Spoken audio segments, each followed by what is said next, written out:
Hadirin jamaah sholat Jumat rahimakumullah.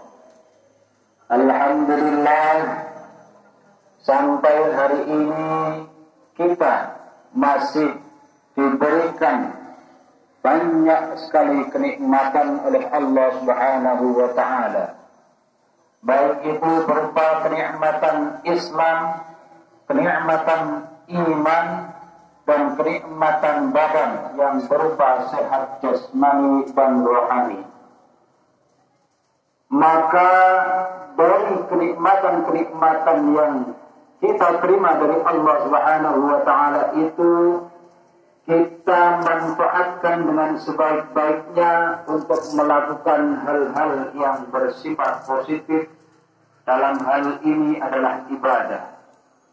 Tentunya kita berkumpul di siang hari ini dalam rangka untuk melaksanakan ibadah sholat Jumat. Salawat dan salam semoga tetap tercurah limpahkan kepada baginda Nabi Muhammad sallallahu alaihi wasallam, kepada para keluarga Nabi, kepada sahabat Nabi, kepada pengikut-pengikutnya, terkhusus kita semua sebagai umatnya Nabi Muhammad sallallahu alaihi wasallam. Hadirin jamaah sholat Jumat rahimakumullah. Dalam kesempatan yang mulia ini dan setiap waktu kita diperintahkan untuk selalu meningkatkan iman, meningkatkan takwa kita kepada Allah Subhanahu wa ta'ala dengan menjalankan semua perintah-perintahnya dan menjauhi semua larangan-larangan dari Allah Subhanahu wa ta'ala. Imtithalu awamirillah wajtinabu nawahihi. Hadirin jamaah salat Jumat rahimakumullah. Dalam rangka meningkatkan kualitas keimanan dan ketakwaan kita kepada Allah Subhanahu wa ta'ala, di antaranya adalah memanfaatkan waktu yang telah kita miliki dengan sebaik-baiknya. Waktu merupakan suatu hal yang amat sangat penting, merupakan suatu hal yang amat berharga. Sekali berjalan, berlalu, tidak akan terulang kembali. Apa yang sudah kita kerjakan karena tidak terulang kembali, maka tinggallah penyesalan yang ada untuk diri kita. Kalaupun ada kesempatan kedua, maka rasanya, keadaannya, situasinya pun tidak akan seindah waktu atau keadaan yang pertama. Kalau di dalam dunia barat, waktu itu diibaratkan adalah emas. Ada juga yang mengatakan adalah uang. The time is money, atau the time is gold. Itu artinya menunjukkan bahwa waktu itu sangat-sangat penting bagi kita sebagai manusia yang terbatas oleh waktu. Umur kita dibatasi oleh waktu, tidak bisa abadi kekal sampai hari kiamat. Kalau dalam istilah Arab disebutkan al-waqtu kas-sayf. Waktu itu bagaikan pedang. Kapan kita tidak bisa menggunakan waktu itu dengan sebaik-baiknya, maka justru waktu itulah yang akan membuat kita sakit, penyesalan pada akhirnya. Hadirin jamaah sholat Jumat rahimakumullah. Berkaitan dengan memanfaatkan waktu ini, Rasulullah sallallahu alaihi wasallam pernah bersabda melalui riwayat Abu Hurairah, yang semuanya sebenarnya hadis ini sudah sangat masyhur di kalangan kita, khususnya umat Islam Indonesia. Bahkan hadis ini sudah diterjemahkan dan kemudian diaransemen menjadi sebuah lagu. Tanim khamsan qabla khamsin, syababaka qabla haramika.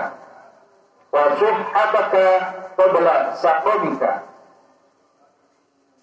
wa ghinaka qabla faqrika wa faraghaka qabla syuhrika wa hayataka qabla mautika. Ingatlah 5 perkara sebelum datangnya 5 perkara yang lain. Bisa diterjemahkan, manfaatkanlah dengan sebaik-baiknya 5 perkara sebelum datangnya 5 perkara yang lain. Apa itu 5 perkara itu? Yang pertama, syababaka qabla haramika.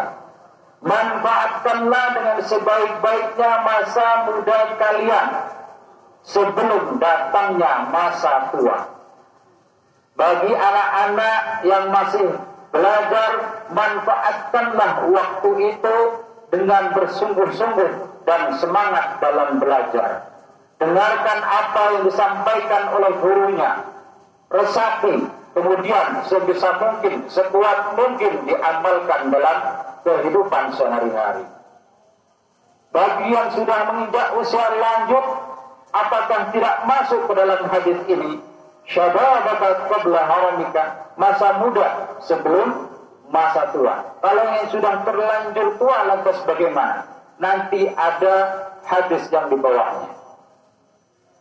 Yang kedua adalah syuhhataka qabla saqamika. Manfaatkanlah waktu sehatmu sebelum waktu sakitmu. Kalau kita detik ini masih diberi oleh Allah kesehatan jasmani dan rohani, manfaatkanlah dengan sebaik-baiknya. Baik itu statusnya sebagai kepala keluarga, maka manfaatkanlah untuk memenuhi kewajiban-kewajiban sebagai seorang kepala keluarga. Kalau statusnya sebagai istri, sebagai siswa, sebagai guru, manfaatkanlah untuk melakukan semua kewajiban-kewajiban yang menjadi tugasnya. Kalau guru tugasnya mendidik dengan siswa, manfaatkanlah sebisa mungkin dari alokasi waktu yang sudah ditetapkan oleh sekolah untuk dipergunakan semaksimal mungkin dalam mengajari anak didiknya. Itu yang kedua.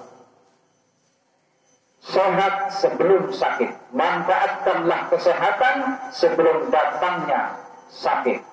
Yang ketiga, wahinaka qabla faqrika. Manfaatkanlah kekayaanmu sebelum datang kemiskinanmu.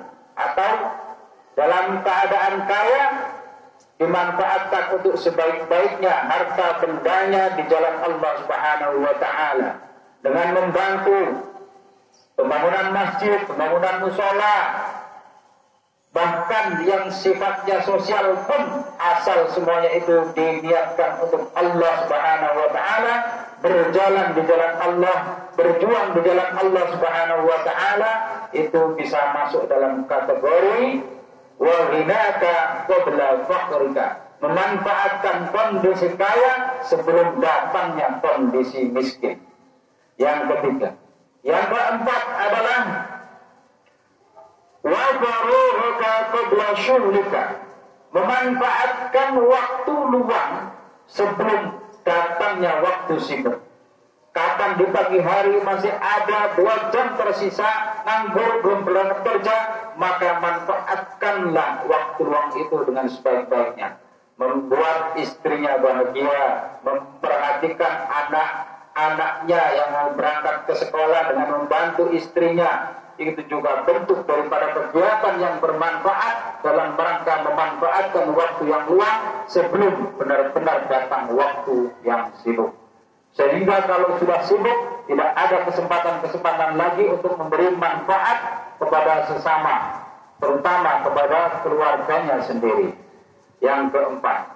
Dan yang kelima, dari hadis tersebut disebutkan, wa hayataka qabla mautika. Manfaatkanlah masa hidupmu sebelum datang masa matimu. Manfaatkan kehidupan ini, ya, mumpung jiwa ini masih bernyawa, manfaatkanlah dengan sebaik-baiknya, dengan memperbanyak amal ibadah, dengan memperbanyak melakukan hal-hal yang sifatnya positif sebelum benar-benar ajal menjemput kita. Ini peringatan dari baginda Nabi Muhammad SAW tentang pentingnya waktu, tentang pentingnya kesempatan sebelum datangnya kesempitan. Lalu jika kita memang kesulitan dalam melakukan upaya semaksimal mungkin untuk memanfaatkan kegiatan-kegiatan yang bersifat ibadah atau kegiatan-kegiatan yang bersifat sosial dan positif, maka di samping itu kita bisa melakukan dengan meninggalkan hal-hal yang tidak bermanfaat bagi kita. Maka dari itu hadirin wal hadirat jamaah rahimakumullah, dalam momen pergantian tahun Hijriah ini kita mesti mengevaluasi diri kita, tahun yang sudah berlalu, dan menatap tahun yang akan depan dengan perbaikan-perbaikan, terutama pemanfaatan waktu kita untuk dipergunakan dengan sebaik-baiknya, mengisi waktu-waktu luang kita dengan kegiatan yang sebaik-baiknya, dengan amal ibadah, disertai dengan meninggalkan hal-hal yang tidak bermanfaat. Dalam hal ini pun Rasulullah SAW memperingatkan kepada kita, min husni islamil mar'i tarkuhu ma la ya'nihi. Dari sisi kebaikan seorang itu bisa meninggalkan sesuatu yang tidak bermanfaat. Dalam kata lain, kebaikan dari keislaman seseorang adalah meninggalkan hal-hal yang tidak bermanfaat untuk dirinya.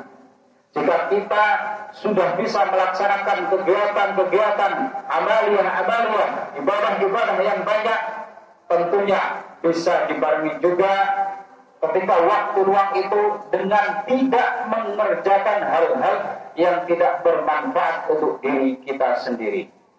Misalnya, dalam kategori yang amat berat, kita bertugas untuk melarang diri kita agar tidak terjun kepada hal-hal yang dilarang oleh Allah Subhanahu wa taala.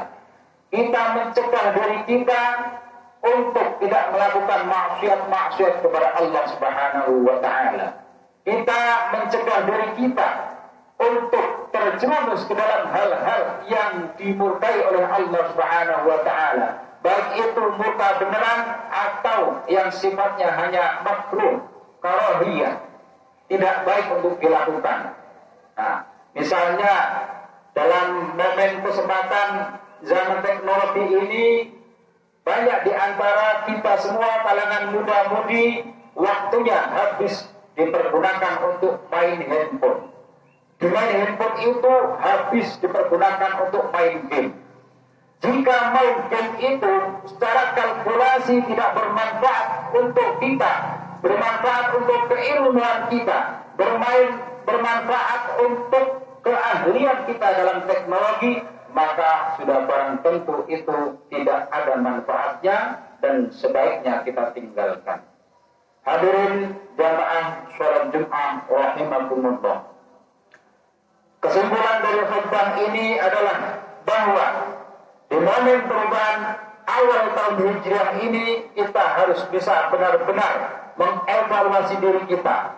Di masa yang akan datang, 1 tahun yang akan datang, bisa memanage, mengatur waktu kita dengan sebaik-baiknya, sehingga apa yang kita lakukan benar-benar merupakan semuanya bertolak ukur kepada nilai ibadah. Karena tujuan manusia diciptakan oleh Allah Subhanahu wa taala adalah untuk beribadah. Seperti dalam firman Allah Subhanahu wa taala, "Wa ma khalaqtul jinna wal insa illa liya'budun." Tidak aku ciptakan manusia dan jin kecuali tujuannya hanya untuk beribadah kepada Allah Subhanahu wa taala. Semoga kita termasuk menjadi orang-orang yang bisa memanfaatkan waktu untuk beribadah kepada Allah Subhanahu wa taala. Amin amin Allahumma amin.